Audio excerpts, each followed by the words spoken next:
बड़ा प्यारा और सुंदर प्रसंग है।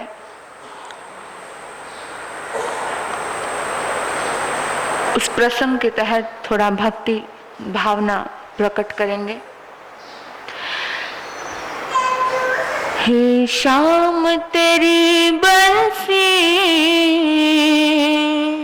पागल कर जाती है, घन श्याम तेरी बंसी,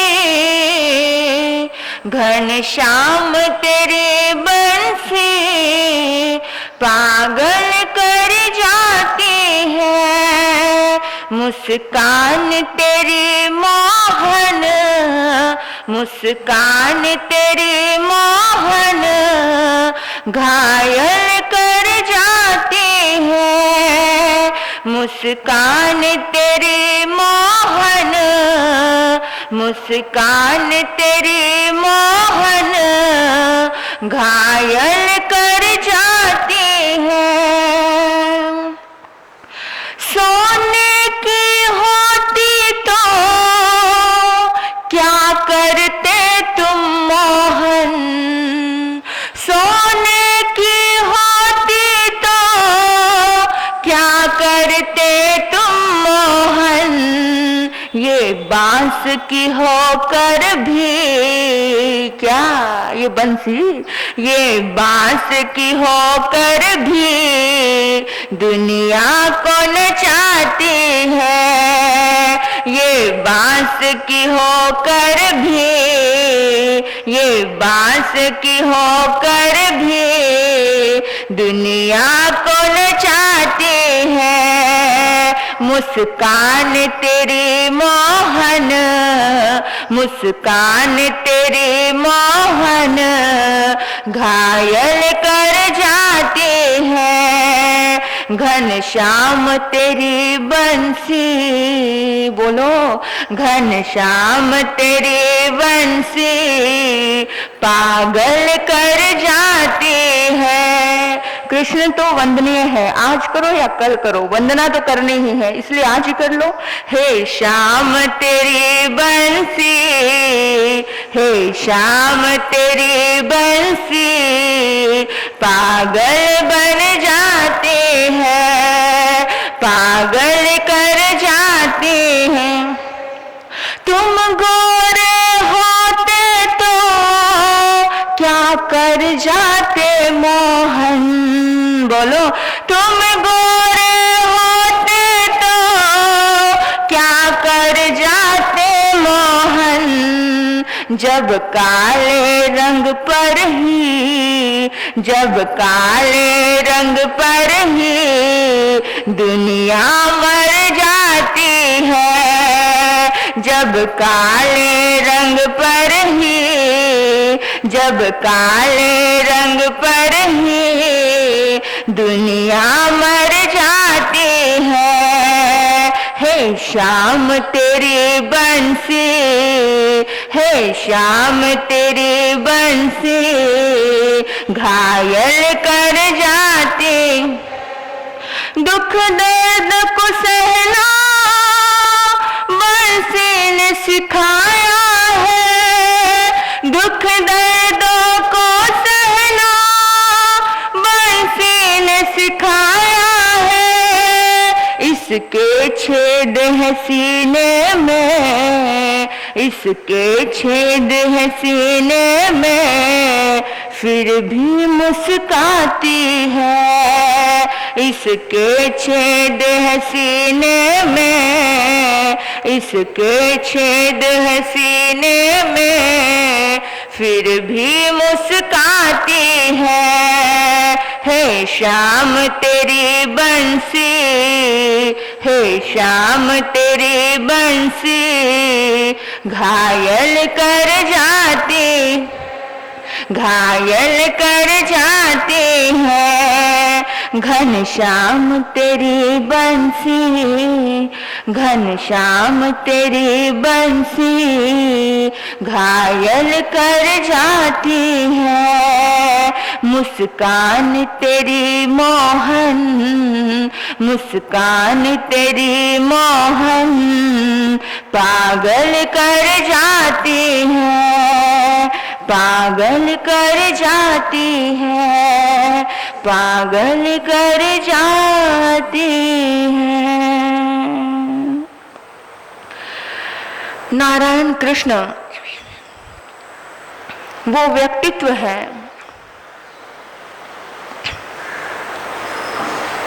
जिनको जैन परंपरा भावी तीर्थंकर के नाम से वंदन करती है। इस बात को याद रखना, वंदनीय हमेशा वंदनीय होता है। आज करो या कल करो, जो वंदनीय है वो वंदनीय होता ही है। इसीलिए आज ही कर लो। कैसे परिस्थितियों में जन्म हुआ, आपने सुना होगा कि महलों में जन्म हुआ और जंगलों में मौत हो गई। आपने सुना होगा कि जंगलों में जन्म हुआ, जंगलों में जिए, जंगलों में मर गए। लेकिन आपने कभी यह नहीं सुना होगा कि जेल में जन्म हुआ। आपको बता दूं, जेल में जन्म होना कोई बड़ी बात नहीं, कोई बुरी बात नहीं। जेल में जन्म लेना कोई बुरी बात नहीं। श्री कृष्ण नारायण बताकर गए हैं कि जन्म कहीं भी हो कोई बात नहीं,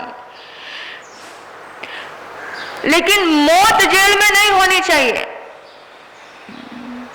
मौत जेल में जन्म हो गया कोई बात नहीं, लेकिन मौत अगर जेल में होती है तो वो एक बहुत बड़ा धब्बा है जिंदगी में। जीवन जेल में नहीं जाना चाहिए। किन परिस्थितियों में जन्म हुआ? गरीब से गरीब घर में एक थाली तो होती है बजाने के लिए, टूटी थाली। जन्म की खुशी तो मनाई जाती है, लेकिन जिनके जन्म पर एक थाली बजाने वाला भी कोई ना हो, जिनके जन्म पर खुशियां मनाने वाला कोई ना हो। आपने सुना होगा महापुरुषों का जन्म होता है तो फूलों की वर्षा होती है, देवी देवता आते हैं, ये होता है वो होता है। लेकिन जिनके जन्म से ही ऐसी परिस्थिति, जन्म जेल में होता है, जीवन महलों में बीतता है, कभी गांव में बीतता है, कभी महलों में बीतता है, कभी साधारण घरों में बीतता है, कभी गवाले बनकर रह लेते हैं, फिर मौत जंगलों में होती है। आपको पता है नारायण कृष्ण जिस कुल में जन्मे वो कुल बड़ा भाग्यशाली है, क्योंकि उस कुल में, यादव कुल में दो दो महापुरुष जन्मे। नेमिनाथ भगवान समुद्र विजय के बेटे, कृष्ण जी के चचेरे भाई। कुछ लोग बोलते हैं महाराज कृष्ण जन्माष्टमी क्यों मनाते हैं? मैं उनको कहूं कि ये नाता तो भगवान अरिष्णेमी से जुड़कर आया है, इस नाते को कैसे तोड़ सकते हो?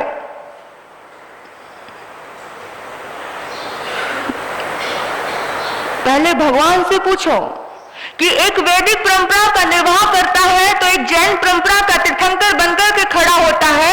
एक ही घर में जन्म लेकर उन्होंने क्यों किया? महापुरुष कभी भी किसी भी फील्ड के हो वो पूजनीय होते हैं। अब सारी दुनिया में, पूरे विश्व भर में जितने मंदिर श्री कृष्ण के बने हैं, किसी के नहीं बने। कितना नाम कर्म का, कितना पुण्यवानी का उदय, सोचा है कभी? आज भी इस धरती पर, आज भी श्री कृष्ण की जितनी पूजा होती है उतनी राम की पूजा नहीं होती। श्री कृष्ण को यंगस्टर जितना मानने वाला है उतना नामकरण का उदय जबरदस्त, पुण्यवान आत्मा का नामकरण का उदय होता है।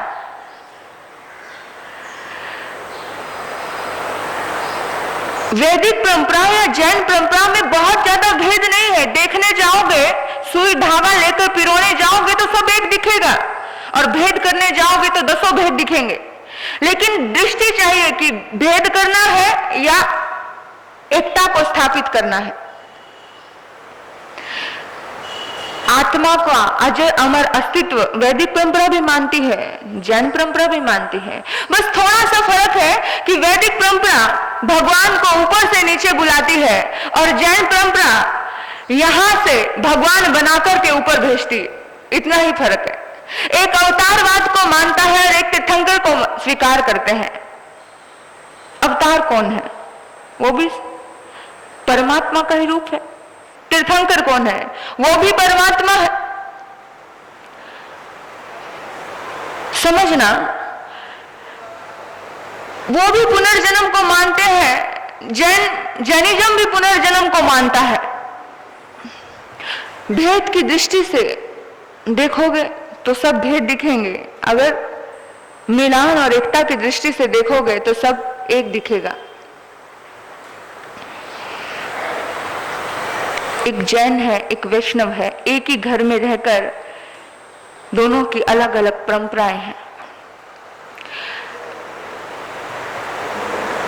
हम धर्म के नाम पर बहुत बड़ी खाइयां खोद देते हैं जो नहीं होनी चाहिए, जो इंसान को बांटती है, प्यार से नहीं भरती। जिन्होंने जीते जी पूरी दुनिया को प्रेममय बनाया, जिन्होंने जीते जी पूरे संसार में प्रेम बिखेर दिया, आज हम उनके जाने के बाद पूरे संसार को फिर विघटन में कर दिया। इंसान की छोटी मानसिकता, छोटी सोच, पैर की मोच इंसान को कभी आगे बढ़ने नहीं देती। याद रखना, ये लाइन हमेशा दिमाग में फिट कर लेना। और आज धर्म के नाम पर भी इतने झगड़े किए जाते हैं। प्यार to कम करते हैं, झगड़े ज्यादा करते हैं।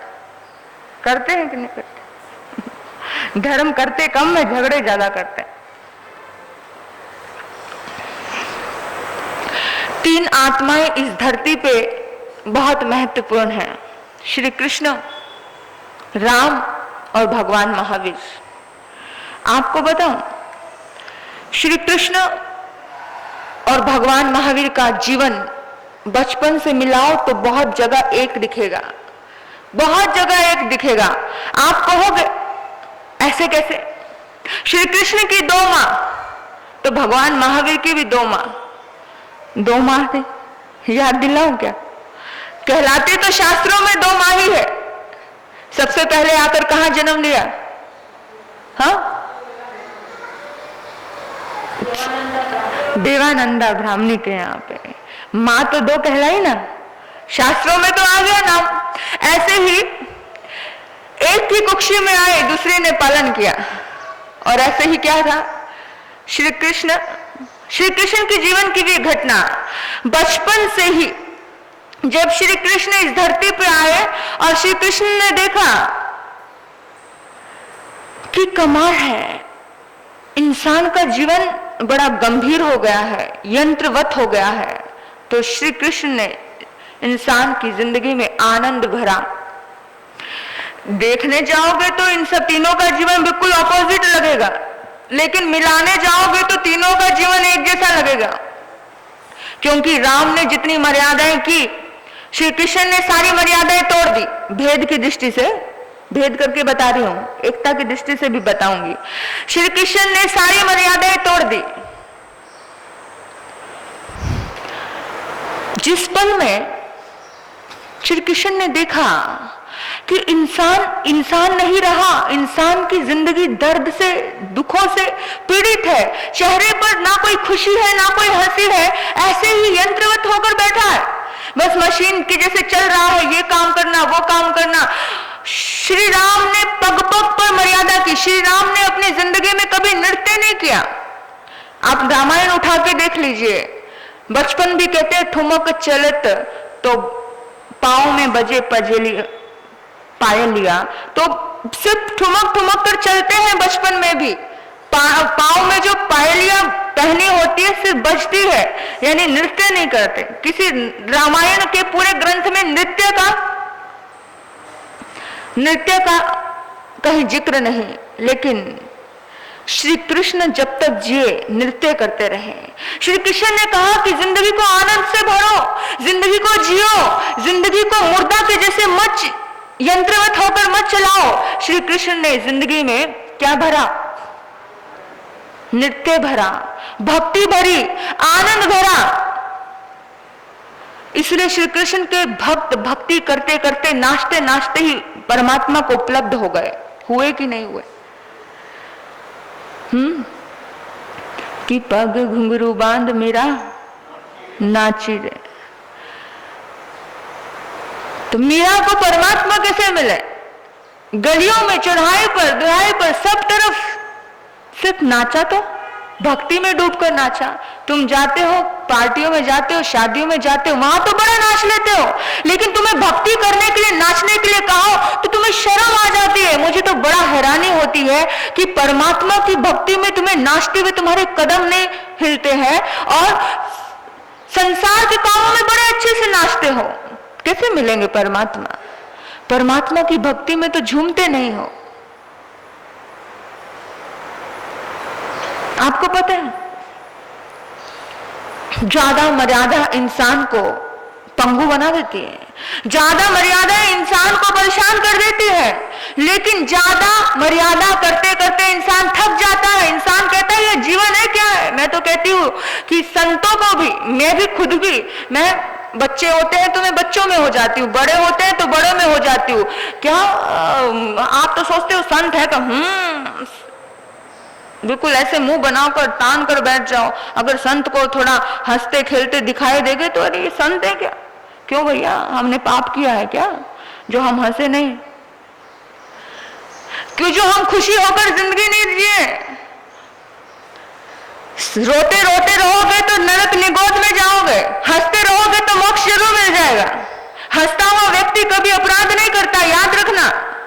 मुस्कुराता हुआ व्यक्ति, मुस्कान तेरी मोहन, मुस्कान, ऐसी मुस्कान जो जिंदगी भर रही। कैसी भी परिस्थिति आई, महाभारत के युद्ध के टाइम भी मुस्कुराहट थी, जन्म के टाइम भी मुस्कुराहट थी, जिंदगी के अंतिम पलों में भी मुस्कुराहट थी। मुस्कुराता हुआ व्यक्ति कभी पाप नहीं करता, कभी अपराध नहीं करता, कभी गलत कार्य नहीं करता।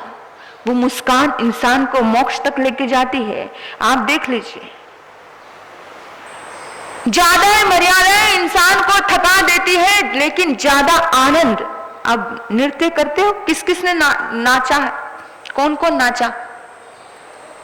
ज्यादा नाच कर देखो जरा, जाना आप घर में जाकर थोड़ा भक्ति करना भगवान की, भगवान श्री कृष्ण की, और नाचते नाचते आपको पता चलेगा ज्यादा आनंद भी इंसान को थका देता है। ठीक है, ज्यादा मर्यादाएं भी इंसान को थका देती है, ज्यादा आनंद भी इंसान को थका देता है। लेकिन जब ज्यादा मर्यादाओं से इंसान थक जाए, ज्यादा आनंद से इंसान थक जाए, तो महावीर आकर के खड़े हो जाते हैं। महावीर का मौन इंसान को स्थिर कर देता है और वो मोक्ष ले जाता है। तीनों चीजें जिंदगी में जरूरी है। बचपन नटखट हो, कृष्ण के जैसा हो, बचपन में जितनी चोरियां करनी है कर लेना, कोई आपको रोएगा नहीं, बोलेगा नहीं, गुस्सा करेगा नहीं। छोटे होते माखन चुराना है, ये चुराना है, वो चुराना है, चुरा लेना। वो लोग बोलेंगे मेरा बेटा कृष्ण का नहीं है। जवानी श्री राम के जैसे हो, और बुढ़ापे में आकर विरक्ति भगवान महावीर के जैसी हो। श्री कृष्ण ने जीवन को महोत्सव बनाना सिखाया, भगवान महावीर ने जीवन के बाद मृत्यु को महोत्सव मनाना सिखाया। संलेखना संथारे का विषय, ये वर्णन समाधि का केवल जैन परंपरा में आता है। जीवन महोत्सव हो जाए तो मृत्यु महामहोत्सव हो जाती है। बात बड़ी गहरी है, लेकिन समझना कि कैसे जन्म और मौत दोनों ने कितनी सुंदर बनाई कि जिंदगी कृष्ण जैसी हो और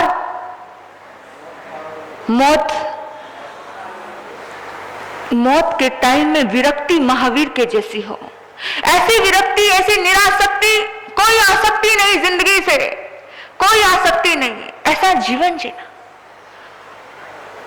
आप देखो भगवान श्री कृष्ण ने बचपन में कालिया नाग पर डांस किया था, नृत्य किया था ना, वो एक देव था। और भगवान महावीर बचपन में परीक्षा लेने के लिए, भगवान महावीर की परीक्षा लेने के लिए एक देव नाग बन करके आया था। मैं आपको घटनाएं सेम कैसे घटती है वो बता रही हूँ। बचपन में एक संगम देव नाग बन करके आया था और खेलते खेलते उनके पास आ गया, आया था ना, खेलते खेलते, और सभी बच्चे डर गए, लेकिन वो वर्धमान राजकुमार भगवान महावीर नहीं डरे। उन्होंने उसे खेलने लगे, उठाया, घुमाया और फेंक दिया और नतमस्तक हो गया देव। और बचपन में ही आसुरी प्रवृत्तियों का नाश करना शुरू कर दिया था श्री कृष्ण भगवान ने। और जैसे ही वो छोटे से बच्चे पालने में झूल रहे थे, पूतना आती है, दूध पिलाती है, उसी टाइम उनके सामने असुरी शक्ति आती है। तो आपको बताऊं, भगवान महावीर की जिंदगी में भी एक असुरी शक्ति, एक देव शक्ति आती है, जो खेल रहे थे और खेलते खेलते एक ऐसा खेल था कि पीठ पे बैठने का खेल था। वो छोटा सा बच्चा पीठ पर बैठा, लेकिन वो थी असुरी शक्ति, देव शक्ति। उठाया उन्होंने और पूरा का पूरा शरीर बड़ा बड़ा करता गया। और कहते हैं एक प्रहार से, मुट्ठी के ही प्रहार से क्या किया, उस शक्ति को हरा दिया। इधर श्री कृष्ण ने थोड़ा सा दांत लगाया जोर से और हरा दिया। पूतना को जब दूध पिलाने का नाटक वो कर रही थी तो क्या किया था, थोड़ा सा दांत लगाया। और श्री कृष्ण जब बचपन में थे, उनकी जिंदगी की बातें देखो और भगवान महावीर की जिंदगी की बातें देखो। श्री कृष्ण ने बचपन में अपनी सखियों को साथ लिया। श्री कृष्ण ने किसी का जहर अमृत बनाया। किसका बनाया? मीरा का जहर अमृत बनाया।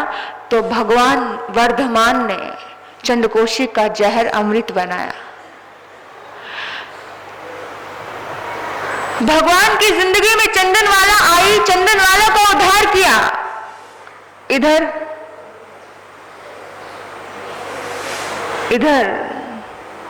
राधा का उद्धार किया। भगवान के साथ जब भी किसी का नाम आता है तो चंदनवाला का नाम आता है। श्री कृष्ण के साथ किसी का नाम आता है तो राधा का नाम आता है। कुछ चीजें कितनी सेम है, आपने कभी गौर किया है? भेद की दृष्टि से देखोगे तो सब भेद है, लेकिन भगवान श्री कृष्ण ने अपने उपदेशों को अर्जुन को चुना। उपदेश देने के लिए किसको चुना? भगवान श्री कृष्ण ने उपदेश देने के लिए अर्जुन को चुना, और भगवान महावीर ने उपदेश देने के लिए गौतम को चुना। किसी को तो चुना, किसी ना किसी का कुछ ना कुछ तो था। उद्धार किया। राम कृष्ण महावीर, राम की मर्यादा,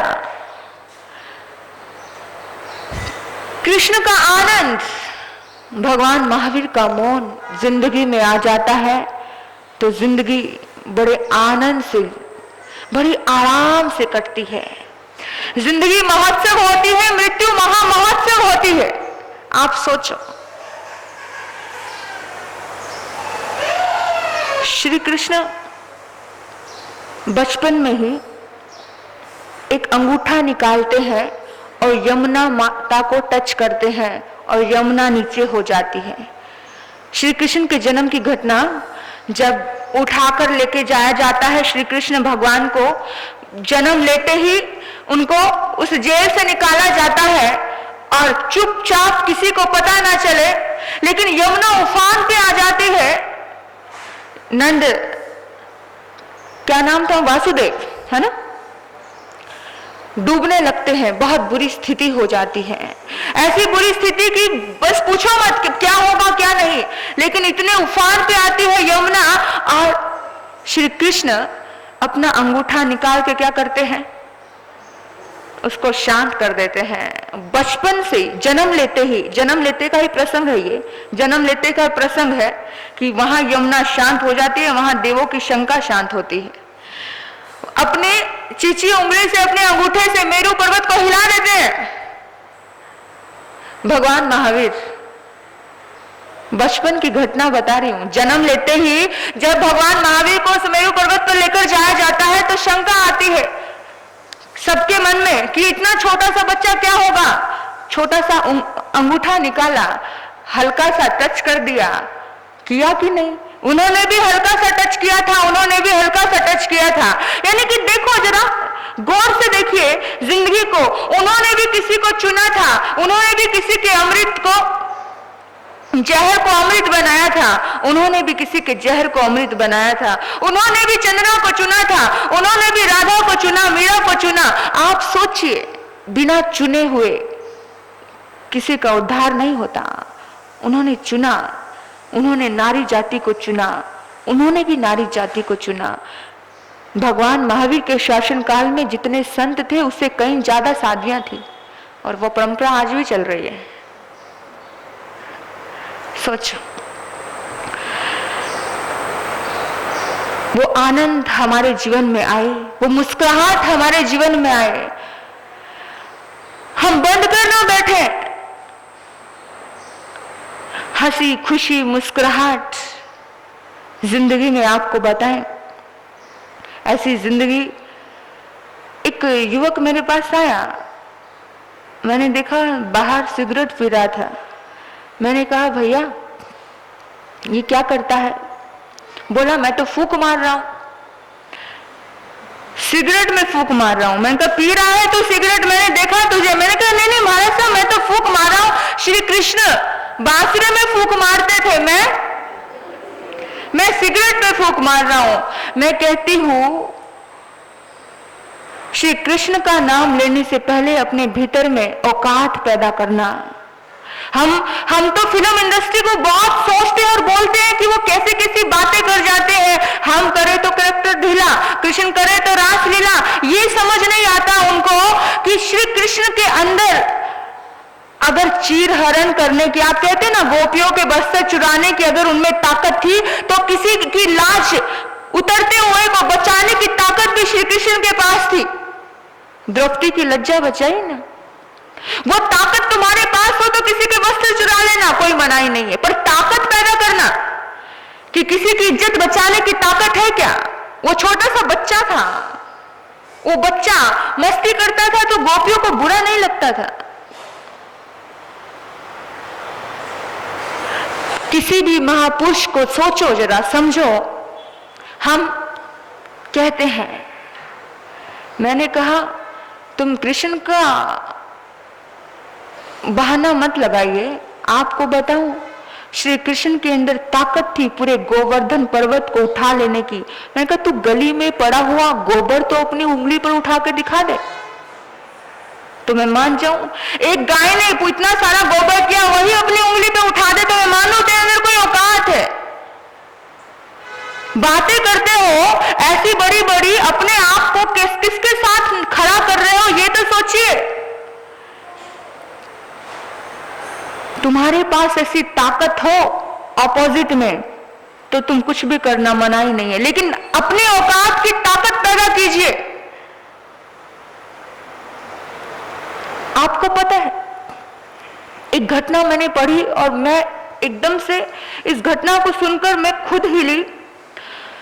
महर्षि वेदव्यास, आपने नहीं, दुर्भाषा ऋषि, महर्षि दुर्भाषा ऋषि साधना कर रहे थे और बहुत सारी गोपियां श्री कृष्ण के पास आई और गोपियों ने आकर कहा कि सुनो ना, हमको व्रत का उद्यापन करना है, हम कौन से ऋषि को भोजन करवाएं? तो उन्होंने कहा कि दुर्भाषा ऋषि है पास में यमुना पार, वहां चले जाओ और उनको करवा दो।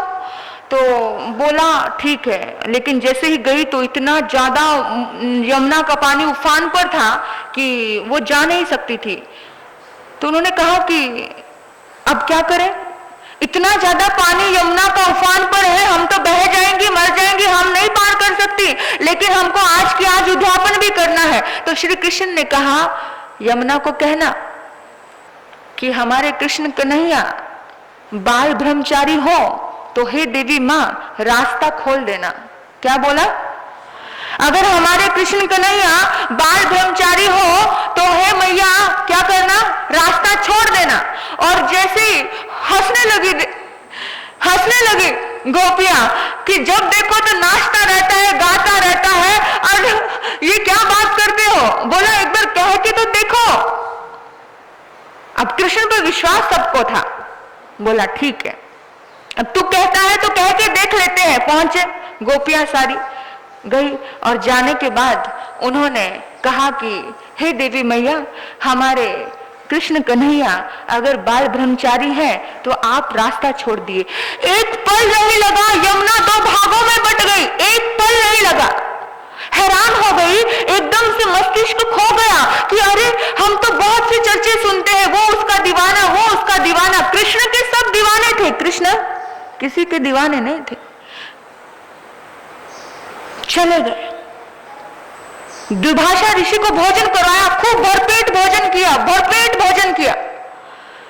अब फिर वापस आ रहे हैं, वापस आए तो फिर यमुना उफान पर।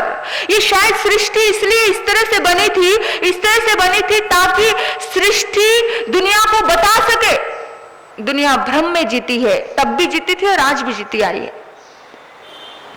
तो अब दुर्भाषा ऋषि के पास आए कि कैसे जाए। अब यहाँ तो समस्या का समाधान करने के लिए कृष्ण नहीं है, लेकिन श्री कृष्ण ने तो आपके पास भेजा है, आप इसका समाधान करो। जाना तो हमको है, इस जंगल में तो बैठ के रात नहीं बिता सकते ना। तो बोला कि क्या करें?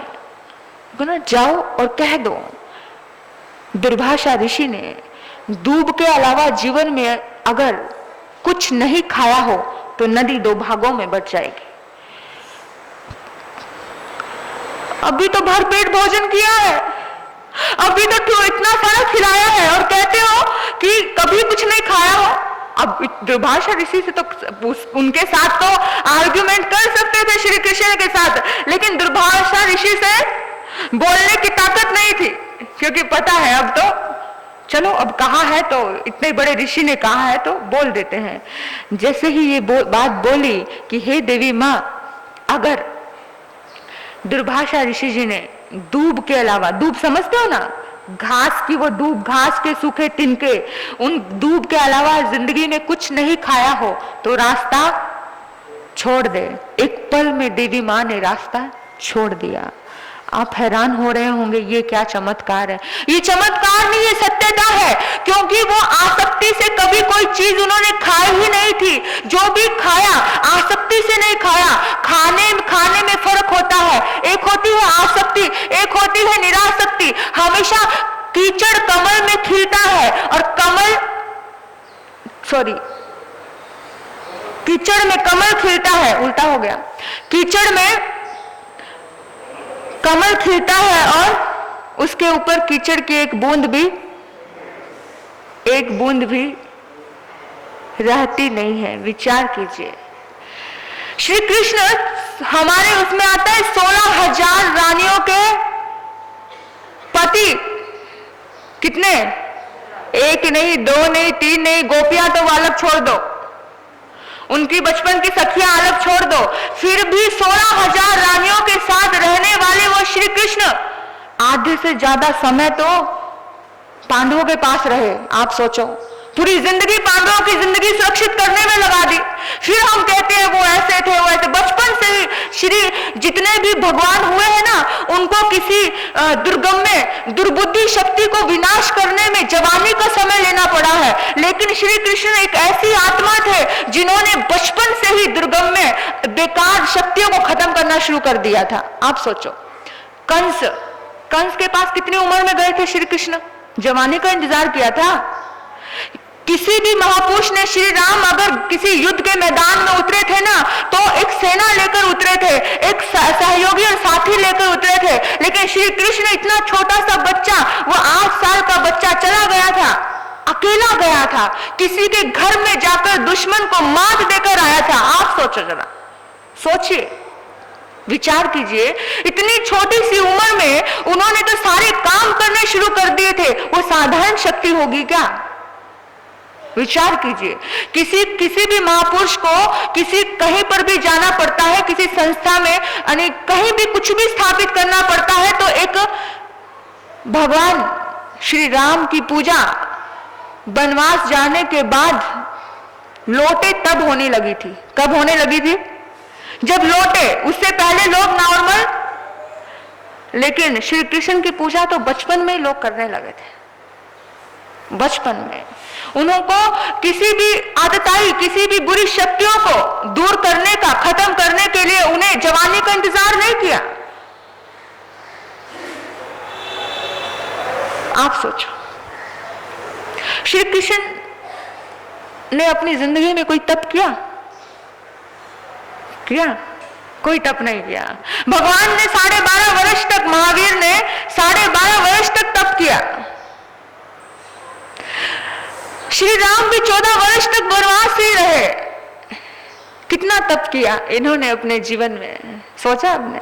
श्री कृष्ण ने कोई तप नहीं किया, फिर भी भगवान कहलाए। सोचो, विचार नहीं आता कभी? विचार नहीं आता? जिनकी 16-16 हजार रानियां, उनकी तो फिर भी एक पत्नी थी, यहां तो पूरी लाइन थी, फिर भी भगवान के दर्जे में आई, फिर भी दुनिया पूछती है। प्रश्न नहीं जागता कभी मन में? इनको तो 12.5 वर्ष लगे, उनको 14 साल लगे, लेकिन आपने कभी सोचा है कि श्री कृष्ण की तो पूरी जिंदगी तप में रही। एक पल नहीं, पूरी जिंदगी तप में रही। बचपन से ही तपस्या थी। अरे जितने भी महापुरुष हुए, उनके जन्म पर कोई ना कोई देवी देवता थी। माँ के गोद में थे, माँ की गोद में पले, माँ की गोद में खाया, माँ की गोद में रहे। इनकी तो बचपन, जन्म ही तपस्या थी। जन्म ही तपस्या थी, जन्म से ही तप शुरू हो गया था। कोई महापुरुष ऐसा नहीं होगा जिसका जन्म ही तप हो जाए। देख लो आप, हुआ क्या? बड़े चमत्कारी थे, बड़ा चमत्कार। उस चमत्कार को देखोगे तो फील करोगे, एहसास करोगे कि सचमुच साधारण शक्ति नहीं थी। जन्म ही तपस्या, पूरी जिंदगी तपस्या, पूरा जीवन तपस्या। जो मन किया वो कभी किया नहीं, जो मन किया वो कभी किया नहीं। चलो, हमारे शास्त्रों के साथ बहुत खिलवाड़ हुआ है, बहुत खिलवाड़ हुआ। जब वो 8 साल की उम्र थी ना, तब तो वो गोपियों से जुदा होकर अपने इधर आ गए थे। हम कहते हैं गोपियां थी, रास रचते थे, ये करते थे, वो करते थे, लेकिन गोपियों के दिल में उस बच्चे के प्रति भी भगवान के जैसे भक्ति थी। आप सोचते हो आज जो दिखाया जाता है पर्दे पर, वैसा रियल में घटना नहीं थी। बचपन की वो सखी थी, उनकी राधा, उन्हें कोई रोक सकता था क्या? सोचो। और उनके किस्से, बचपन के किस्से हमेशा चले। पता है, रुक्मणी ने कहा कि श्री कृष्ण, अभी पत्नियों की आदत होती है ना हमेशा जलने की, सड़ने की, अब बचपन की आदत को उन्होंने, बचपन की बातों को, बचपन की चीजों को सदैव बरकरार रखा। अगर श्री कृष्ण को समझने के लिए दिल लगता है, दिमाग नहीं, दिमाग से समझने जाओगे तो कुछ समझेगा नहीं। दिल लगता है, दिल। किसी के प्यार को समझने के लिए दिल में प्यार लगता है। पता है, उद्धव उनके पास आया और उद्धव ने कहा कि कृष्ण महाराज, आप इतने बड़े हो, क्या जब देखो गोपियां यहाँ आकर भी गोपियों के गुणगान गाते रहते हो? क्या है ये गोपियां? अरे आपकी इतनी सुंदर सुंदर रानियां हैं, पटरानियां हैं, ऐसी ऐसी महान विभूतियां हैं आपकी जिंदगी में, आप उसमें आनंद मनाइए। ऐसा क्या है उनके प्यार में अद्भुत? तो श्री कृष्ण ने कहा, ये तो प्यार की बात है उद्धव, ये तो प्रेम की बात है उद्धव, बंदगी तेरे बस की नहीं है, ये तो प्रेम की बात है उद्धव, बंदगी तेरे बस की नहीं है। प्रेम की बात है उधो। बोला ऐसा कैसा प्यार कि तुम उनको भूलते ही नहीं हो, उनके गुणगान गाते रहते हो। जब मैं छोटा था तो ऐसा था, गोपी ऐसी थी। कहां पे थी? नंद राजा के घर में जब वो पला था, यशोदा के घर में पला था ना, वहीं पर तो थी। शिकायतें लेकर आती थी, तुम्हारे लाल ने हमारी मटकी फोड़ दी। इतनी बड़ी बड़ी, छोटा सा वो बच्चा वृक्ष के ऊपर चढ़ जाता, गुलेल से उसको छेद कर देता था और पानी, उसकी मस्ती थी, उसका आनंद था। मैं तो कहती हूँ कृष्ण जैसा बचपन, जब तक तुम्हारी माताएं आती है, महाराज जी बच्चा बड़ा शरारती है, मैं कहती हूँ कृष्ण जैसा होना चाहिए। जितना बच्चा शरारती होगा उतना ज्यादा इतिहास की रचना करने में सक्षम हो पाएगा। आज वो क्या हुआ, जो बिल्कुल टक टक लगा के एक ही तरफ देखता रहता है, चुटकियां बजाओ, प्यार करो, तो भी उसके चेहरे पे मुस्कान नहीं आती। ऐसा बच्चा किस काम का? लोंदे की तरह, धोंदे की तरह पड़ा रहे, ऐसा बच्चा किस काम का? जब तक माताओं को 4-5 शिकायतें नहीं आए तब तक समझ लेना आपके बच्चे में कोई कमी है। आनी चाहिए, थोड़ी 4-5 शिकायतें आए, पता चलना चाहिए कि कहीं नटखट कन्हैया घूम रहा है आंगन में, थोड़ा सा मस्ती होनी चाहिए। जिंदगी यंत्रवत मत जिए, जिंदगी को आनंद से भर। और बचपन में जितना खुला करोगे जवानी उतनी मर्यादित होगी। बचपन में डांट डांट के ऐसा नहीं करना, वैसा नहीं करना, ये नहीं करना, बचपन में डांट डांट के उनको बांध दिया तो फिर जवानी श्री राम की नहीं मिलने वाली है। श्री राम बनाना चाहते हो तो बचपन में उनको पूरा खिला दो, खेलो बेटा, जो तोड़ना है तोड़ लो, जो मस्ती करनी है कर लो। बचपन में इतनी शिकायतें आती थी, इतनी शिकायतें आती थी, पूछो मत। यशोदा कभी कभी तो परेशान हो जाती थी, लेकिन दिल से प्यार करती थी। और इतनी शिकायतें,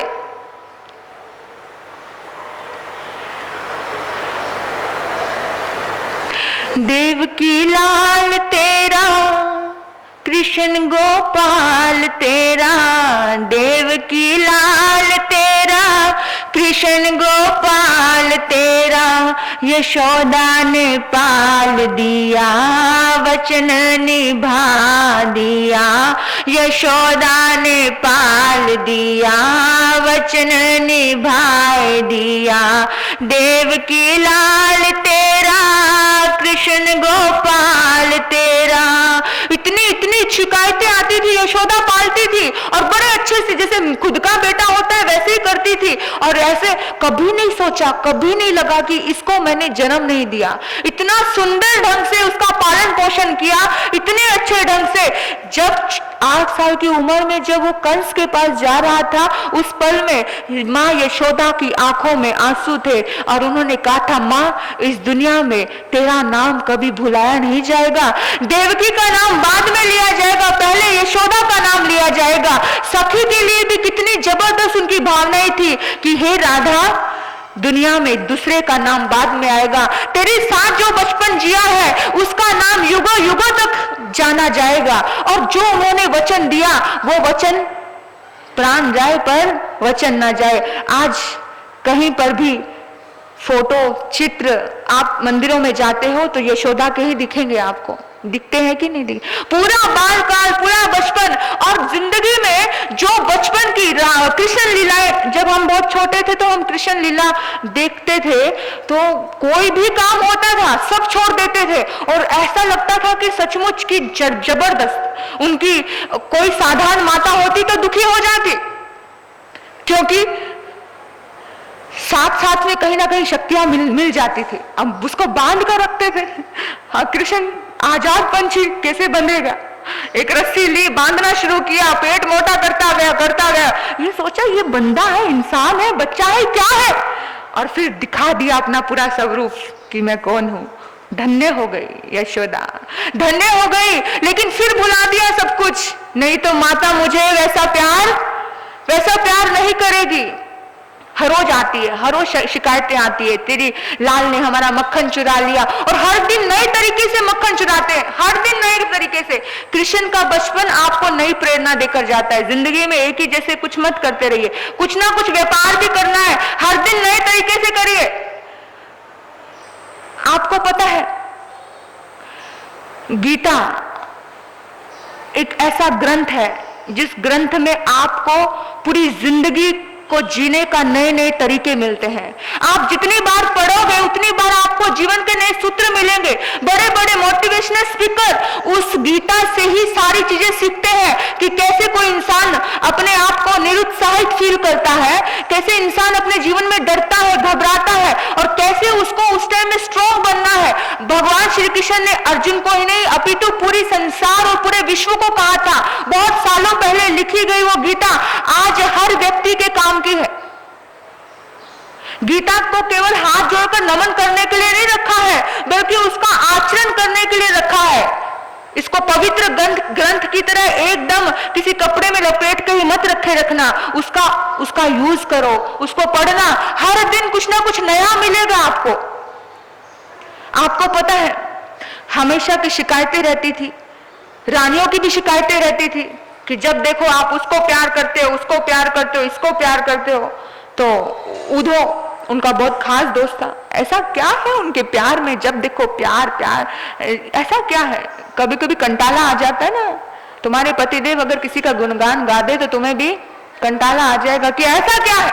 और इंसान की दृष्टि अच्छी नहीं होती, पॉजिटिव नहीं होती, पवित्रता की तरफ नहीं होती, नेगेटिविटी की तरफ बहुत जल्दी जाती है। उन्होंने कहा उद्धव तू जानना चाहता है कि आखिर क्या फर्क है? तो सुन, जा और जा मेरे महलों में मेरे रानियों के पास और उनको कहे श्री कृष्ण को बहुत तेज पेट में दर्द हुआ है, बहुत ज्यादा तेज पेट में दर्द है और उनको एक टोटके द्वारा ही ठीक किया जा सकता है। टोटका यह है कि कोई रानी अपने पैरों की धूल को पानी से धोकर वो पानी दे और श्री कृष्ण वो पानी पी ले। तो गया, मुंह लटका हुआ है, अब एक्टिंग करनी थी। रुक्मणी ने पूछा माधव, उद्धव तुम्हारा माधव कहाँ है, कहाँ पर है कृष्ण, कहाँ पे है? बोला अरे बहुत गजब हो गया। बोला क्या हुआ? अरे उनको बहुत पेट में दर्द है, इतना भयानक दर्द है कि पूछो मत। अरे फिर वैद्य को बुलाना। अरे वैद्य से ठीक नहीं होता है। वैद्य ने एक टोटका बताया। बोला क्या टोटका बताया? बोला कि कोई भी रानी आए और पैरों को धोकर वो पानी दे तो कृष्ण का दर्द मिनट में चला जाएगा। बोला तू पागल है क्या? वो त्रिलोकीनाथ हमारे परमेश्वर, उनको हम पानी देंगे क्या? और वो भी चरणों की धूल देंगे? शर्म आनी चाहिए तुझे। सत्यभामा आ गई, जामवती आ गई, ये आ गई, सब आए। अरे रुक्मणी कहती है अरे तू कैसी बात करता है, हमें नरक में भिजवाएगा क्या? हमें नरक में भिजवाएगा, हम उनको चरणों की धूल देंगे। किसी रानी ने पानी नहीं दिया। हमारे पति है, हमारे परमेश्वर है, त्रिलोकीनाथ है, तुम कहां कहां उसको भेजोगे, क्या करोगे? नहीं नहीं नहीं नहीं ये नहीं होगा, तू वैद्य को लेकर आ। अरे वैद्य ने टोटका बताया है। नहीं नहीं ऐसा नहीं, तू पहले जा। और उद्धव चला गया। बोला किसी रानी ने नहीं दिया? बोला नहीं, सब कहती है हम नरक में जाएंगी क्या, त्रिलोकीनाथ को धूल देंगी क्या, ये करेंगी क्या, ऐसी ऐसी बातें करने लगी। मैं तो परेशान हो गया और मैं आ गया। तो अभी चमत्कार तो बहुत देखे थे ना श्री कृष्ण के, तो दुनिया तो उनको मानती थी, तो रानी कैसे नहीं मानेगी कि भगवान है, परमात्मा है, ये है वो है। तो इधर बोला जा गोपियों के पास जा, अहीर की छोरियों के पास जा। गई, सभी इकट्ठी हो गई। उद्धव हमारे कान्हा कैसे है, उद्धव हमारे कान्हा कैसे है? मुंह लटक गया। बोला क्या हुआ हमारे कान्हा को, जल्दी बोल। बोला क्या बोले, पेट में बहुत भयानक दर्द है, फिर क्या कर सकते हैं हम, क्या काम आ सकते हैं, उनको जल्दी बता। बोला ऐसा टोटका दिया है कि अगर अपनी धूल पानी में मिलाकर दोगे ना, पैरों की धोकर दोगे तो वो पी ले तो श्री कृष्ण का पेट दर्द ठीक हो जाएगा। पैर ऐसे से किया और बोला जितनी लेके जानी है लेके जा। अरे मूर्खो तुम नरक में जाओगी। अरे हमारे कृष्ण के लिए एक बार तो क्या, हम 7 जन्मों में भी नरक में जाने का दुख भोग लेंगे, लेकिन उनको ठीक कर, जल्दी अभी जा। और माधव वो पैरों की मिट्टी और पानी में मिलाकर ले गया। समझ आ गई माधव को, भक्ति ऐसी होती है, भक्त परमात्मा के लिए नरक में जाने से डरता नहीं है। बात समझना, भक्त के दिल में शंका नहीं आती है, भक्त के मन में अपनी फिक्र नहीं आती है। भक्ति ऐसी होती है, ऐसी भक्ति थी गोपियों की। इसलिए सारी दुनिया में गोपियों को रास, गोपियों का नाच, गोपियों के गाने प्रसिद्ध हुए, क्योंकि बचपन में जो उस बच्चे ने मुरली बजाई थी, जो बंसी बजाई थी, बच्चियों वो बंसी की मधोशी, वो बंसी की पागलपन, वो बंसी की भक्ति, वो मोहन की वो प्यार, वो करुणा, वो वात्सल्य जिंदगी भर रही, जिंदगी भर मदहोश रही उसमें। और ये नहीं सोचता था भक्त हृदय, कभी ये नहीं सोचता मेरा कुछ बिगड़ जाएगा। भक्त हृदय तो ये सोचता है कि मैं कैसे काम आ जाऊंगा, मेरा कुछ बिगड़े बिगड़े, एक अगर नरक से भी दुखदाई कोई जगह है तो वहां भी चले जाएंगे, लेकिन तू मेरे कृष्ण को ठीक कर। और सारी गोपियों ने, उद्धव ने कहा जबरदस्त और गजब की भक्ति है तुम्हारे भक्तों के अंदर, दाद देनी पड़ेगी। इसीलिए पत्नियां कहीं पीछे पड़ जाती हैं, इसीलिए रानियां कहीं पीछे पड़ जाती है, भक्ति नहीं होती। सभी रानियों को हंसी आ रही, श्री कृष्ण जी की बात कर रही हूं। इसलिए पीछे पड़ जाती है, फीकी पड़ जाती है। और आपको बताओ, पत्नियों को तो हर चीज से चिढ़ मचती है, हर चीज से। वो कहती है कि रुक्मणी कहती क्या मोहन, जब देखो ये काली कलूटी ये बंसरी को मुंह पे लगाए रखते हैं, हम इतनी सुंदर हैं, इतनी अच्छी हैं, इतनी प्यारी है, हमें तो कभी इतने प्यार से अपने पास नहीं बुलाते, इतने गले नहीं लगाते। ऐसा क्या खास बात है इस बांसुरी में जिसको आप इतना पास लगाए रखते हो? उसने कहा रुक्मणी तुझे नहीं पता बांसुरी की ताकत? बोला नहीं पता। कहते ये जितना बुलाओ उतना ही बोलती है। बांसुरी की ताकत है, ये जितना बुलाओ उतना ही बोलती है, जब बुलाओ तभी बोलती है, और जब भी बोलती है मीठा बोलती है। समझ जाना रुक्मणियों, समझ जाना, समझ जाना। और तो और इसके भीतर में कोई रहस्य नहीं छुपा होता। कृष्ण का प्रिय कौन होता है ये देख लेना, इसके भीतर में कोई रहस्य नहीं छुपा होता। पूरा खाली है दिल, पूरा खाली है, आर पार है। आपके भीतर में तो बतरे रहस्य छुपे हुए हैं, बड़ी गांठें बंद है, सब खाली है। आपको बता दूं मैं कि कोई काबिल बनता है तभी तभी तभी परमात्मा का कुछ विशेष साइन बनता है। काबिल है तभी तो साइन बना ना। आज कहीं पर भी कृष्ण कन्हैया की बात आती है तो मुरलीधर, है ना, तो बोलते हैं ना।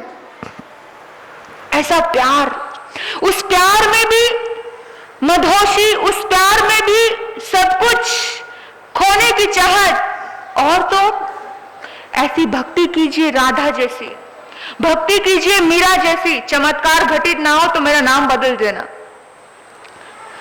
कृष्ण के प्रेम में राधा बन बावरी, कृष्ण के प्रेम में राधा बन बावरी। पूछती फिर रही शाम कब आएंगे, प्यार करती नहीं काश मैं जानती, प्यार करती नहीं काश मैं जानती। नाथ दासी को ऐसे क्या तड़ पाएंगे, कृष्ण के प्रेम में राधा बन बावरी। ऐसी बावरी होती थी, जिंदगी भर इंतजार किया, लेकिन कृष्ण राधा को कभी पूरी तरह से मिले नहीं। मिले किसको? रुक्मणियों को मिले, लेकिन जिसको मिले इतिहास में उनका नाम नहीं है। नाम किसको है? राधा। जब भी भागवत कथा होती है, जय हो राधा रानी की, राधा रानी की जयकारा ज्यादा बुलाते हैं और श्याम की जयकारा कम बुलाते हैं। जो राधा ने किया, जो गोपियों ने किया, शायद वो रुक्मणियां नहीं कर पाए, वो भक्ति नहीं कर पाई। प्रतिपल मीरा ने कभी देखा नहीं था श्री कृष्ण को, देखा कभी नहीं देखा। बचपन से ही कहाँ लगी रही, परमात्मा की, कुछ भी काम करती परमात्मा की सोच बचपन से ही कि यही मेरा पति है, यही मेरा संसार है, यही मेरा सब है। और तो एक छोटी सी मूर्त लेकर जब उसके एक बहुत बड़ा सन्यासी मीरा के घर में आता है, मीरा के घर में आने के बाद मीरा कहती है कि ये मेरी मूर्त है। तो सन्यासी ने कहा इस मूर्त को तो मैं वर्षों से साथ रख रहा हूं, ये तो मेरे बहुत बड़े सद्गुरु ने मुझे भेंट की है, ये मूर्त तो मैं तुझे नहीं दे सकता। कहते हैं उसी रात को उस सन्यासी के सपने में श्री कृष्ण आ गए, ये जिसकी मूर्त है उसको देकर आ, ये जिसकी मूर्त है उसको देकर आ। वो एकदम से हड़बड़ा के उठा, वर्षों से मैं आपकी पूजा करता हूं, भक्ति करता हूं, आपने दर्शन नहीं दिए, आज उसकी वजह से मेरे दर्शन हुए। उसी दिन उल्टे पैर लौट कर चला गया वो सन्यासी उस बच्ची को मूर्त देने के लिए। बस उस मूर्त के सहारे पूरी जिंदगी जी ली मीरा ने। ऐसी भक्ति हो। आप कहते हो साक्षात कोई, मैं तो कहती हूं आप जैसे लोगों के सामने साक्षात भगवान भी आ जाओ तो आप नहीं मानोगे। भक्ति वाले लोग तो एक मूर्त के सहारे पूरी जिंदगी गुजार देते हैं। भक्ति वाले लोग, भक्त हृदय को कुछ करने की जरूरत नहीं पड़ती, परमात्मा सब करते हैं। भक्त हृदय तो अपनी बुद्धि को एक परे निकाल देता है। भक्ति जहां होती है वहां तर्क नहीं होता, वहां समर्पण होता है। और सूरदास बहुत बड़े भक्त थे। एक बार अंधे थे, कुएं में गिर गए। कुएं में गिरने के बाद भी उनका ही नाम जप रहे हैं, उनका भी नाम ले रहे हैं। एक बार भी नहीं किया अरे तुम कैसे भगवान हो, हर रोज बचपन से लेके आज तक तुम्हें जपता रहा और मुझे कुएं में गिरा दिया। कुएं में ही गिरते गिरते भी नाम जपते रहे। रुक्मणी ने कहा कि श्री कृष्ण इसका उद्धार कर दो। और श्री कृष्ण ने उसको बाहर निकाला। पूछा तुम यहां कैसे आ गए? बोला मैं दिखता नहीं मुझे इसलिए आ गया। और श्री कृष्ण को कहा रुक्मणी ने इसे आंखें दे दीजिए ना, आंखें दे दीजिए। श्री कृष्ण ने कहा इसे आंखों की जरूरत नहीं है, आप तो देने के मारे मना करते हो, आप देना नहीं चाहते इसलिए कर रहे हो। उसने बोला कि सचमुच कह रहा हूं। तो श्री कृष्ण सूरदास के पास खड़े थे। श्री कृष्ण को पहचानते देर ना लगी। सूरदास की भक्ति देखो। अरे नारायण आप साक्षात मेरे पास, मुझे मेरे परमात्मा ने बचाया है। ऐसे खुश हो गए। बोला कितने वर्षों से आपका इंतजार कर रहा था, इतने वर्षों से आपका श्रृंगार कर रहा था, इतने वर्षों से आपको मनोहार कर रहा था। आज साक्षात मेरे सामने श्री कृष्ण नारायण है। बोला हाँ बिल्कुल। कहते नाथ आज दिन तक इतना दुख कभी ना हुआ, आज बड़ा दुख हो रहा है। बोला क्यों दुख हो रहा है? बोला मेरे सामने साक्षात नारायण कृष्ण खड़े हैं और मैं उन कृष्ण के दर्शन नहीं कर पा रहा हूं। उन्होंने कहा सूरदास एक बार पलके उठाकर तो देख, तेरी आंखों में ज्योति है। और सूरदास ने जैसे ही पलके उठाई और देखा, सचमुच सामने नारायण कृष्ण को देखा उन्होंने, ज्योति आ गई, एकदम से नाच उठा, झूम उठा, परमात्मा को देख लिया। और जैसे ही दोनों जाने लगे तो उन्होंने कहा क्यों हाथ छुड़ा के जाते हो निर्बल जान के मोए? मेरे दिल से जानोगे तब जानूंगा तो हाथ छुड़ाकर जाने की बात करते हो, मुश्किल से मिले हो, नहीं जाने दूंगा। उन्होंने कहा भैया एक ही भक्त को नहीं संभालना, पूरी दुनिया को संभालना है। अभी मुझे नहीं आप मेरे दिल से जाकर दिखाओ तो जानूंगा तो। सूरदास के कृष्ण कभी बड़े नहीं हुए, वो छोटे बच्चे ही रहे। आपने सूरदास के दोहे पढ़े होंगे, उसमें कभी किसी बचपन की, बालपन की, मोहब्बत की, छोटे से बच्चे से श्री कृष्ण से इतना प्यार था सूरदास को। और पता है आपको, जब वो जाने लगे तो जाते जाते बोला मुझे वरदान देकर नहीं जाओगे? बोला रुक्मणी बोली अरे वरदान दे तो दिया, आंखें तो दे दी आपको। बोला कि नहीं मुझे एक वरदान चाहिए। श्री कृष्ण ने कहा बोलो क्या चाहिए? बोला जिन आंखों से मैंने परमात्मा को देख लिया, अब उन आंखों से किसी और को नहीं देखना। मैं भर लूं तुझको आंखों में, फिर आंखों को मैं खोलूं ना। मैं भर लूं तुझको आंखों में, फिर आंखों को मैं खोलूं ना। मैं खोलूं अपनी बातों में, फिर दुनिया से बोलूं ना। हे परमात्मा, मैं अपनी आंखों में तुझे भर लिया है, बस अब इन आंखों को खोलना नहीं चाहता हूं। मेरी आंखों की रोशनी दोबारा ले जाइए, बस अपनी बातों में उसी चित्र को, उसी चेहरे को, उसी भावनाओं को खोलना चाहता हूं। अब ऐसी भक्ति थी। श्री कृष्ण ने कहा, देख रुक्मणी, मैंने कहा था ना इसे आंखें नहीं चाहिए, बस दोबारा आंखें, वो रोशनी छिन्न भिन्न हो गई। सूरदास अंतिम समय तक सूरदास ही बने रहे। और अर्जुन के कृष्ण, मैं आपको रिश्ते बता रही हूं कि कैसे बचपन, किसी ने बचपन को पकड़ा, किसी ने जवानी को पकड़ा, किसी ने बुढ़ापे को पकड़ा, पूरी जिंदगी को कैसे एक एक चीज से उन्होंने ग्रहण किया लोगों ने, भक्तों ने। अर्जुन का कृष्ण कभी बचपन नहीं रहा। अर्जुन का कृष्ण हमेशा महापुरुष बनकर के खड़ा रहा। हमेशा अर्जुन ने हमेशा उनको महान पुरुष के रूप में देखा, उनके इशारों पर काम किया। पूरे युद्ध में, महाभारत का युद्ध पूरे उनके इशारों पर चला कि कैसे कैसे उनका मन कमजोर होता था, इंसान भटकता था, इंसान डरता था, तो कैसे अर्जुन के कृष्ण ने कैसे उसको साथ दिया, सहारा दिया। और आपको बताऊं, सुदामा के लिए एक एक पहलू देखिए, यानी उनकी पूरी जिंदगी में खोल कर रखूं तो मेरी पूरी जिंदगी खत्म हो जाएगी, मुझे तो ऐसा लगता है, इतनी ज्यादा। सुदामा के लिए कृष्ण हमेशा दोस्त बने रहे। देखो, दोस्ती निभाई तो ऐसी निभाई, शायद मैं कहती हूं कि आप दोस्ती ही निभा लीजिए। आप वो ज्यादा कुछ नहीं कह सकते। कृष्ण जैसी दोस्ती भी निभा लिया तो परमात्मा का एक गुण तो आपके अंदर आ गया। सच्चे मन से, सच्चे दिल से दोस्ती ही निभा लीजिए। कैसी दोस्ती थी। आज का दोस्त होता तो शायद उस फटे हाल सुदामा को पहचानने से इनकार कर देता। अरे अरे, मैं नहीं जानता वो कौन है, कैसा है, मेरा मित्र। आज के दोस्त होते तो पहचानते क्या। अगर आप 3 खंड के राजे बन जाते और एक बचपन की क्लास फ्रेंड, बचपन का कोई दोस्त आपके पास आ जाता और आपको दोस्त बुलाता, तो क्या करते आप, सोचो जरा। क्या वैसी ही भावना ही होती जैसी भावना श्री कृष्ण की है। सुदामा द्वार पर आकर बोलता है, अरे द्वार पालो, कन्हैया से कह दो, अरे द्वार पालो, कन्हैया से कह दो, दर पे सुदामा गरीब आ गया है। जब द्वारपाल बार बार रोकते हैं, बार बार मना करते हैं, भैया यहाँ कोई तेरा काम नहीं है, बोला नहीं, मेरा बचपन का यार है, मेरे बचपन का दोस्त है, मुझे मिलना है। अब गया। अभी सुबह सुबह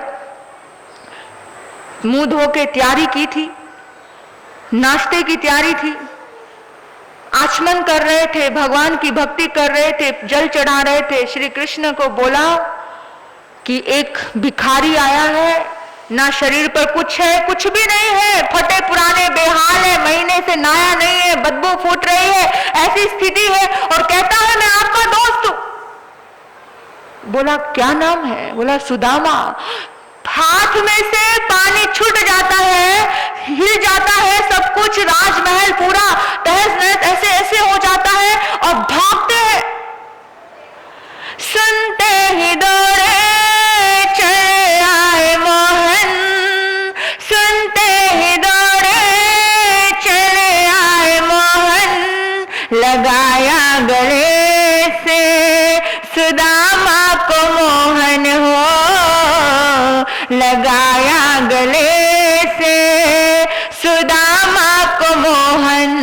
न घबराओ प्यारे सखा तुम सुदामा, न घबराओ प्यारे सखा तुम सुदामा, खुशी का समाये करीब आ गया है, खुशी का समाये करीब आ गया है। ऐसा माहौल बन गया, सबको रुक्मणी देख देख के हैरान हो रही है, इसको क्या हो गया है, ये कुछ भी नाटक करते रहते। रुक्मणी जिंदगी भर नहीं समझ पाई। पास रहने वाला व्यक्ति शायद किसी किसी को समझ नहीं पाता, जिंदगी भर उनकी लीलाओं को समझ नहीं पाई। वो हैरान हो रही है, अचंभा हो रहा है उसको, ये क्या, ऐसे भिखारी व्यक्ति को अपने सिंहासन पर बिठा दिया, अपने हाथों से उनके पैर धो रहे हैं, ये क्या, ऐसे एक एक कांटे चुन रहे हैं। तू इतने टाइम बाद क्यों आया, तू पहले क्यों नहीं आया, क्यों तूने नहीं सुना, क्यों तूने नहीं मुझे बताया? कुछ नहीं बोला। और दोस्त ऐसा होता है, हिम्मत नहीं हो रही मांगने की, पत्नी के बार बार कहने पर आया है लेकिन हिम्मत नहीं हो रही, लेकिन फिर भी कृष्ण ने मांगा। अरे मेरे लिए कुछ नहीं लेकर आया, जरूर समझदार होगी ना भाभी तो मेरे लिए कुछ भेजा होगा। और सचमुच भेजा था। और कहते हैं 2 फक्के खा लिए और अब समझ आया रुक्मणी को, ये तो सब लुटा देंगे। भैया हमारी भी फिक्र करो, पत्नियों को हमेशा अपनी फिक्र रहती है, हमारी भी फिक्र करो। रोक दिया, तीसरा हाथ रोक दिया और सुदामा को पता भी चलने नहीं दिया। रातों रात महल खड़ा हो गया, महीना भर रहा, सोचा अब कहेगा कुछ लेना है, अब कहेगा कुछ दूं, अब कहेगा कुछ दूं, कुछ नहीं देने को तैयार। और बोला सुदामा तुझे जाना नहीं क्या, 1 महीना हो गया, भाभी इंतजार कर रही होगी। अब सुदामा का मुंह इतना सा हो गया, अब क्या करूं, मैं तो मांग नहीं सकता, मैं तो बोल नहीं सकता। और कहा कि हाँ जाना तो है, फिर जाना, इंतजार कर रही होगी। बेचारे बोझिल कदमों से जाता है, लेकिन जब देखता है और सोचता है सचमुच तेरी लीला गजब की है, सचमुच तेरी लीला गजब की है। बिन कहे बिन बोले इस हाथ से दो तो इस हाथ को पता भी ना चले। जिंदगी में कभी किसी दोस्ती निभाने का समय आए तो श्री कृष्ण जैसी दोस्ती निभा देना, आपके अंदर परमात्मा का सद्गुण प्रकट हो जाएगा, दुनिया आपको परमात्मा समझ के नतमस्तक हो जाएगी। मैं कहती हूँ कृष्ण का एक पहलू नहीं, अनंत पहलू है, एक ही नहीं है, अनंत पहलू है। इन अनंत पहलुओं को एक एक खोल कर रखो ना, पूरी जिंदगी चली जाए। सिर्फ इतना ही कहूंगी, कम में ज्यादा समझना, कम में ज्यादा समझना और कुछ सद्गुण लेकर जाना। श्री कृष्ण जन्माष्टमी मना लेने से ही परमात्मा का काम सिद्ध नहीं होता है, परमात्मा के गुणों को अपनाना। कि कब वो रण छोड़ थे, रण छोड़ना कोई बुरी बात नहीं थी। जब आपको लगे कि विवाद शुरू हो रहा है घर में, रण छोड़ बन जाना, विवाद शुरू हो रहा है तो भाग जाना, एक साइड निकल जाना। रण छोड़ बनना भी बड़ी बात है। हम तो विवाद में अकड़ के जकड़ के बैठ जाते हैं, मैं ही सब कुछ हूं, मैं ही सब कुछ हूं। नहीं, आप उनके एक एक शब्द को भी अपने जीवन में उतार लोगे ना, एक वाक्य को भी, जिंदगी निहाल हो जाएगी। तो आज आप सभी को श्री कृष्ण जन्माष्टमी की बहुत बहुत शुभकामना हो। भगवान नारायण कृष्ण आप सबका कल्याण करें, तीर्थंकर अवतार में आकर हम उनके गंधर्व बने, यही हमारी प्रार्थना है। कि प्रभु अंग संग रखना, अभी से भक्ति कर लीजिए, अभी से भक्ति करोगे तो क्या होगे, आप उनके अंग संग आ जाओगे। ये तो निश्चित है, ये तो निश्चित है कि तीर्थंकर तो आने वाले हैं। और हमारी भक्ति इतनी जबरदस्त हो कि उनके शासन काल में हमारा भी उद्धार और कल्याण हो जाए। अगर गंधर्व बन गए या उनके माता पिता भी बन गए या उनके सखा साथी भी बन गए तो भी कल्याण है, क्योंकि किसी की महापुरुष की भक्ति आपका कल्याण कर सकती है। अगर किसी से प्यार ही करना है तो पावरफुल शक्ति से प्यार करना। संसार का प्यार आपको डुबो सकता है, लेकिन परमात्मा का प्यार आपको निहाल कर देगा। आप सबका कल्याण करे परमात्मा। इन्हीं सद्भावनाओं से मैं अपने वक्तव्य को यहीं विराम देती हूँ। ओम शांति, ओम शांति। हे शाम तेरी मुरली घायल कर जाती है, थोड़ा भक्ति करें। हे शाम तेरी मुरली घायल कर जाती है, मुस्कान तेरी प्यारी, मुस्कान तेरी प्यारी पागल कर जाती है, मुस्कान तेरी प्यारी पागल कर जा